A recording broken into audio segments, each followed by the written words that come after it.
Okay, everybody, into my vise I've got a number 10 curved scud hook with a 7/64 matte black bead. I'm tying a number 10 for the camera. I'll tie these down to number 12, 14, 16. And on those, all I will change is the size of the bead and size of the wire. So on this one, the 7/64 matte black bead is appropriate size. And I'd go with that bead on the number 12 as well, but I'd go down to an extra small wire. So we're going to start bringing in the 70 denier black tying thread up at the head here and prepare to tie in our Antron yarn gills. Give that a little cut. This is a really common fly color I've seen on the island, everywhere from Victoria to Campbell River.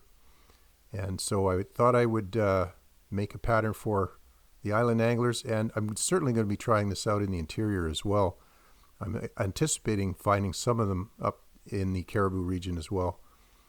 So we get that yarn tied off with a few wraps of thread in front to cock the yarn up, and then we're just going to give it a half hitch here to secure the thread, cut it off, and then a drop of brushable super glue on the bottom to hold everything in place. Just a drop of it here, little touch, and bring that bead forward. And you see those gills are not obscuring the eye there in that position. I like to cut off my gills now and trim them to shape, get the right proportion out of them. So we'll bring the tying thread in back here behind the bead and anchor it in place. Now I like my chironomids really thin, slender, and I'll only put as much thread as it takes to lock that bead in place. Now we're coming in with our small UTC copper wire in natural color, or the amber. And like I said, this is the small. On the smaller patterns, I'll come in with an extra small wire and of course the appropriate size bead for the hook. We'll get that tied in along the side of the hook there. I really have to thank Mark Yodogawa for some of his techniques and chironomid tying that I've watched on his videos. I picked up a few really great pointers, and this is one of them here on tying the wire down the side of the hook shank. Get a nice neat looking fly. Now I'm striking the wire with the thread there so that each wrap is adjacent to the one before it. And we're just working down well into the bend of the hook here. Nice smooth wraps, and then what I'll do is I'll bring the wire forward and put a few wraps behind. It gives a nice taper to the fly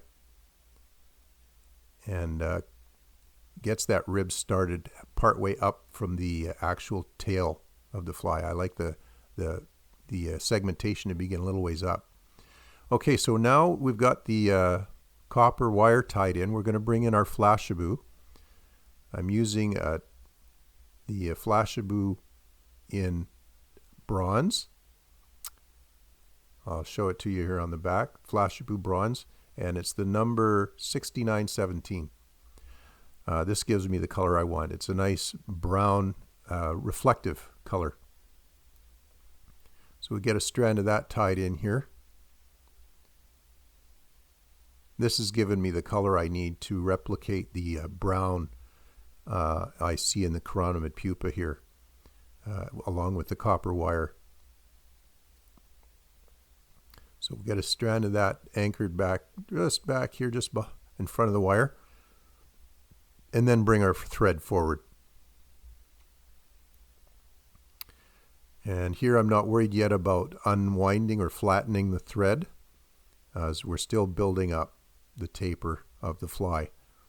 But I've got it pretty much to the thickness I like. Like I said, I like my chironomids really slender. And we're going to start flattening the thread now. Unwinding it counterclockwise, try to get it flattened out so that the wraps are now flatter and give a smooth finish to the body of the fly. Bring that back almost as far back as the flashabou there, and I'll have to do some more unwinding here. as it gets twisted up pretty quick when you're wrapping it around the hook shank. And then now we bring it forward in the flattened form. You can see it's a little flatter. And we'll bring that right up behind the bead. And then bring our copper wire forward, give the segmentation to the fly. I've got the bead locked in, that's what I'm doing, testing it there. I push back on it to see if it moves at all. So bring that copper wire forward in 5 to 7 even wraps. And number 4, 5, 6, and a bit, 6.5. Not that the trout are counting, but it makes a nice looking fly when they're spread out evenly. Some wraps in front and behind to lock it in place. This is why I like a slender fly, because I know it's going to build up a little bit right behind the bead when I lock that wire in place. I'm going to build up some shoulders there anyway. And so we'll helicopter that out of there.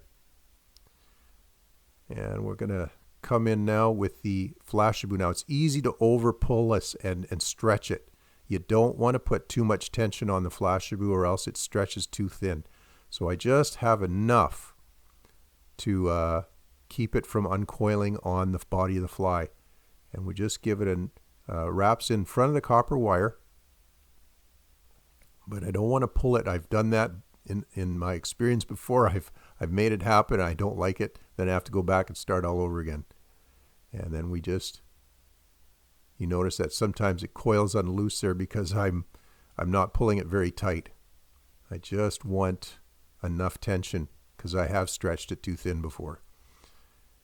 Bring a razor in there. What I do is I just hold the razor against the bead and then I just tug on the Flashabou. On the right where yeah, that's it. Now we can give it a whip finish.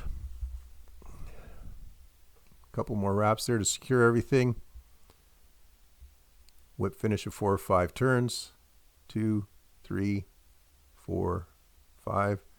And we've got our tying portion of the fly done. And I come in with Loon Outdoors fly finish in flow. And to avoid turning that matte black bead into a glossy bead, I like to start at the back and just work my way toward the shoulder there. And then I stop squeezing out new stuff and use the nib here, the tip, to spread it around and get it tapered down so there's no excess. And it looks like I've got a little bit toward the tail, so I'm going to use my bodkin to smooth that out, take some of that excess out of there. There we go.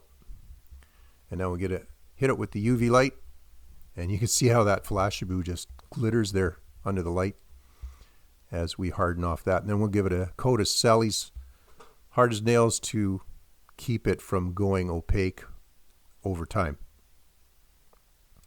Love these flies. It's a great subtle color. Hey, if you enjoyed this video, please consider sharing it with your friends. Hit that subscribe button if you haven't already, and the like and notification button so you get notification of when my new videos are coming out. Take care out there. I hope to see you on the water, and I hope you enjoy tying this little pattern up.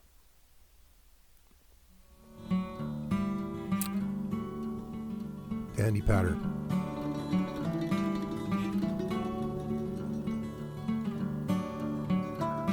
Hope to see you on the water. Bye for now.